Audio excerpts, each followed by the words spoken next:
welcome back to the deep dive. You know, the source material you sent us for today feels like a study in contrasts. How so? Well, on one hand, we're zooming way in, looking at these microscopic rules of human behavior inside, say, a small company. Right. How to motivate someone, how groups handle conflict. Exactly. And then on the other hand, we immediately zoom way out to this huge macroscopic challenge of trying to capture the opinion of an entire nation with polls and surveys. The shift in scale is it's massive. It is, but that's what makes this so interesting, right? We've got the material covering the really foundational theories of organizational behavior. Motivation, group dynamics, that kind of thing. All of that, but it's right alongside the leading edge survey methods that were developed during this huge recent crises, specifically the 2020 election and the COVID-19 pandemic. So I guess our mission here is to pull out the core insights about how we even measure human actions, whether that's an employee's performance or a voter's preference.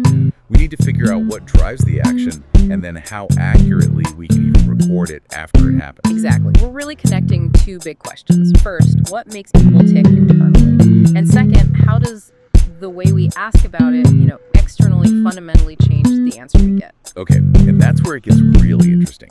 Let's start with those internal drivers, the stuff happening inside the workplace that shapes everything. To really get performance, we have to start with motivation. You had us look past Maslow at something called Alderfer's ERG theory. What was the main problem with Maslow that ERG was trying to fix? Well, the biggest knock on Maslow is really just how rigid his hierarchy was. Right, the pyramid. The pyramid, exactly. You had to satisfy the lower needs before the higher ones even became a factor. Alderfer's ERG theory is, it's a lot more flexible.